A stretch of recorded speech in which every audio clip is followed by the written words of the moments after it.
Hello friends, a very very good afternoon to everybody and welcome to learning Edward. तो जितने भी मेरे नए व्यूवर्स हैं उनको बता दूं कि हम यूपी ट्रिपल एससी पेट एग्ज़ाम को टारगेट करते हुए एक सीरीज़ चला रहे हैं, रिवीजन इस सीरीज़। और इसमें हम जो जितने भी हमारे सिलेबस में टॉपिक दिए गए हैं उनसे इम्पॉर्टेंट जो पॉइंट्स हैं उनको हम डिस्कस करते हैं। तो चलिए आज देखते हैं हम। तो आज की क्लास में हमने मौर्य वंश, गुप्त वंश और हर्षवर्धन काल, इन तीनों से रिलेटेड 40 महत्वपूर्ण क्वेश्चन लिए हैं यहाँ पर और इनका हम डिस्कशन करेंगे। तो बिना किसी देरी के चलिए क्लास को स्टार्ट करते हैं। और क्लास को स्टार्ट करने से पहले जैसा कि आप सभी को पता है कि यदि आप चैनल पर नए हैं तो प्लीज़ चैनल को आप सब्सक्राइब कर देंगे। ऐसी और हेल्पफुल, नॉलेजफुल और इंटरेस्टिंग वीडियोज़ के लिए चैनल को सब्सक्राइब करने के बाद बेल आइकन प्रेस करना मत भूलिएगा। इससे क्या होगा कि वीडियो की नोटिफिकेशन आपको सबसे पहले मिल जाएगी। तो चलिए क्लास को शुरू करते हैं। तो हमारे यूपी पेट के सिलेबस में हर्यंक वंश तो नहीं दिया गया है, सिर्फ मौर्य वंश, गुप्त वंश और हर्षवर्धन काल के बारे में ही कहा गया है। लेकिन फिर भी हम थोड़ी सी अपनी जानकारी के लिए हर्यंक वंश के संस्थापक कौन है, उनका अंतिम शासक कौन है, नंद वंश का संस्थापक कौन है, इसके बारे में भी जानकारी कर लेंगे कि एग्ज़ाम में क्वेश्चन आए तो छूटे ना। तो चलिए शुरू करते हैं। सबसे पहला क्वेश्चन यहाँ पर मैंने हर्यंक वंश से ही लिया है कि हर्यंक वंश का संस्थापक कौन था। तो हर्यंक वंश का संस्थापक बिंबिसार था, क्योंकि मगध साम्राज्य में जो सबसे पहला शासनकाल है वो हर्यंक वंश का ही था।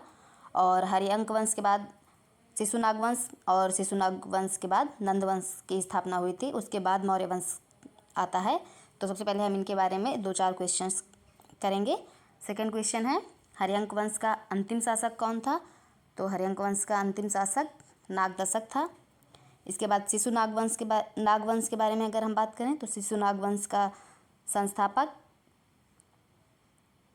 शिशुनाग था और इसका अंतिम शासक नंदवर्धन था। नंदवंश देखेंगे तो नंदवंश का संस्थापक महापद्मनंद था। फोर्थ नंबर क्वेश्चन है चंद्रगुप्त मौर्य मगध की राजगद्दी पर कब बैठा। यानी कि जो मगध का राज्य है, नंदवंश के अंतिम शासक घनानंद की हत्या करके चंद्रगुप्त मौर्य राजा बना था। तो 322 ईसा पूर्व में चंद्रगुप्त मौर्य मगध की राजगद्दी पर बैठा था। नेक्स्ट क्वेश्चन देखेंगे, क्वेश्चन नंबर 5, नंदवंश का अंतिम शासक कौन था। तो नंदवंश का अंतिम शासक घनानंद था। इसी की हत्या करके मौर्य वंश की स्थापना हुई थी चंद्रगुप्त मौर्य के द्वारा। नेक्स्ट क्वेश्चन, मौर्य वंश का संस्थापक। तो मौर्य वंश का संस्थापक चंद्रगुप्त मौर्य। 7th नंबर, चाणक्य का और अन्य नाम क्या था। तो चाणक्य चंद्रगुप्त मौर्य का प्रधानमंत्री था। यानी कि चंद्रगुप्त मौर्य का प्रधानमंत्री बाद में बना था ये। पहले ये चाणक्य ने ही चंद्रगुप्त मौर्य की सहायता की थी नंदवंश के अंतिम शासक घनानंद की हत्या करने में। तो चाणक्य के अन्य नाम विष्णुगुप्त और कौटिल्य हैं। नेक्स्ट क्वेश्चन, मौर्य वंश का सबसे प्रतापी शासक कौन है। तो मौर्य वंश का सबसे प्रतापी शासक सम्राट अशोक को माना जाता है। नेक्स्ट क्वेश्चन, अर्थशास्त्र नामक पुस्तक के लेखक कौन हैं। तो अर्थशास्त्र नामक पुस्तक के लेखक चाणक्य ही हैं। मुद्रा राक्षस की रचना किसने की है। तो मुद्रा राक्षस की रचना विशाखदत्त ने की है। नेक्स्ट है इंडिका नामक पुस्तक के रचनाकार या इसके लेखक कौन हैं। तो इंडिका नामक पुस्तक की रचना मेगस्थनीज ने की है। मेगस्थनीज सेल्यूकस निकेटर का सेनापति था। नेक्स्ट, सम्राट अशोक किस धर्म का अनुयायी था। यानी कि सम्राट अशोक किस धर्म में विश्वास करता था। तो वो बौद्ध धर्म का अनुयायी था। नेक्स्ट देखेंगे 13th नंबर क्वेश्चन, अशोक ने कलिंग पर आक्रमण कब किया। तो अशोक ने कलिंग पर आक्रमण 261 ईसा पूर्व में किया था। और इसकी जानकारी हमें कहाँ से मिलती है। तो इसकी जानकारी हमें 13वें अशोक के शिलालेख से मिलती है, अभिलेख से मिलती है। 14th नंबर क्वेश्चन, अशोक के शिलालेखों में किस लिपि का प्रयोग हुआ है। तो अशोक के शिलालेखों में ब्राह्मी लिपि, खरोष्ठी लिपि, ग्रीक और अरमाइक लिपि का प्रयोग हुआ है। नेक्स्ट क्वेश्चन, अशोक के अभिलेखों को पढ़ने में सबसे पहली सफलता कब और किसे प्राप्त हुई? तो अशोक के लिखे गए जितने भी अभिलेख थे उनको सबसे पहले 1837 ईस्वी में जेम्स प्रिंसेप द्वारा पढ़ा गया था।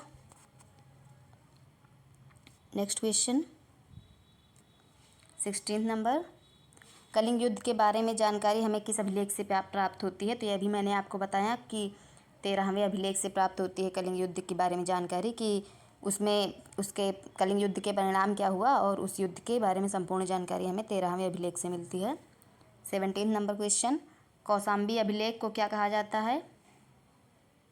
तो कौशाम्बी अभिलेख को रानी का अभिलेख कहा जाता है और कौशाम्बी अभिलेख ही प्रयाग प्रशस्ति जो है वो कौशाम्बी अभिलेख ही है।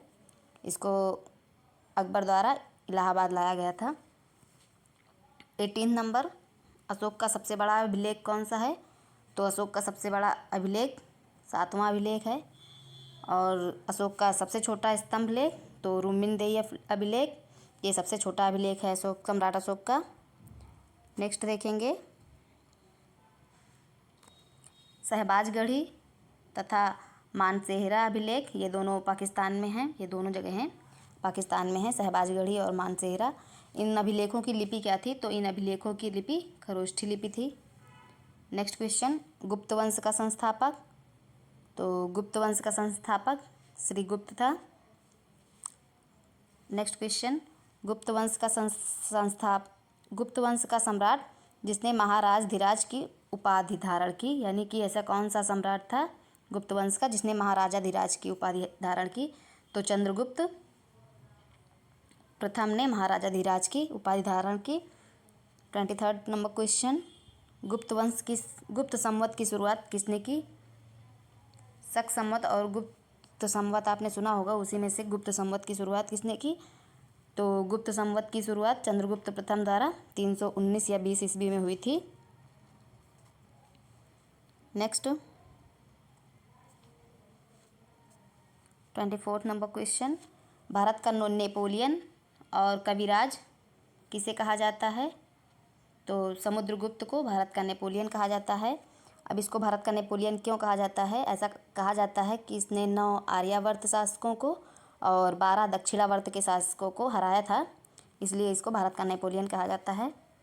25 क्वेश्चन, परम भागवत की उपाधि धारण करने वाला प्रथम गुप्त शासक, यानी कि ऐसा कौन सा गुप्त शासक है जिसने परम भागवत की उपाधि धारण की? तो गुप्त ने परम भागवत की उपाधि धारण की थी। 26 नंबर क्वेश्चन, इलाहाबाद प्रशस्ति लेख की रचना किसने की थी?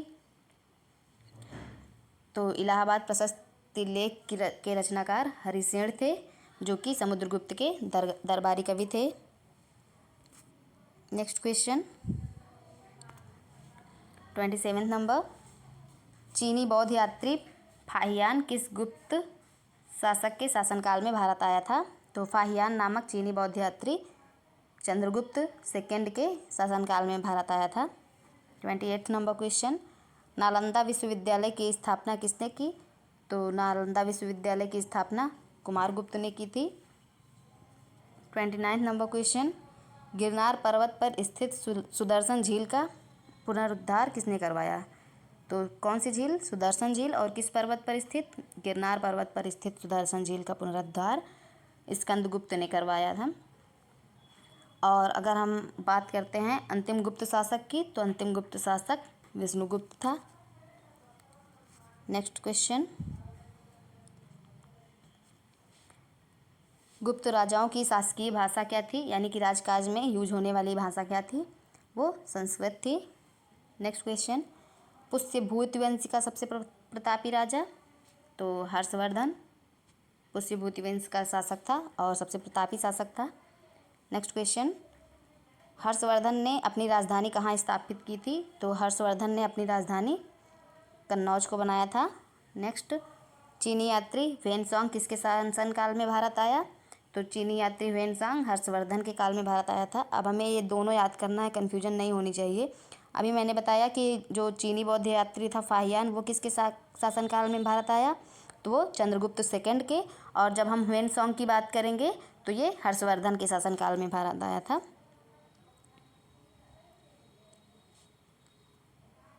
नेक्स्ट 35, हर्षचरित नामक पुस्तक किसने लिखी या हर्षचरित के लेखक कौन हैं?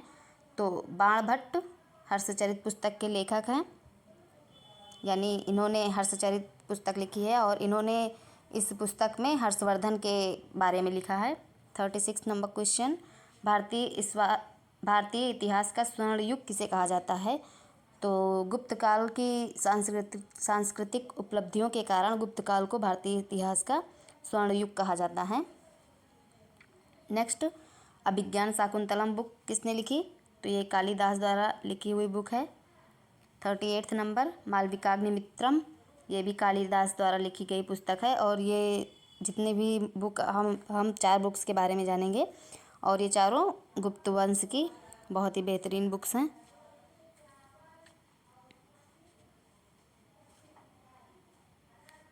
नेक्स्ट देखेंगे 39 नंबर क्वेश्चन, मृच्छकटिकम किसकी रचना है? तो मृच्छकटिकम शूद्रक की रचना है। नेक्स्ट, देवी चंद्रगुप्तम, तो ये विशाख दत्त की रचना है।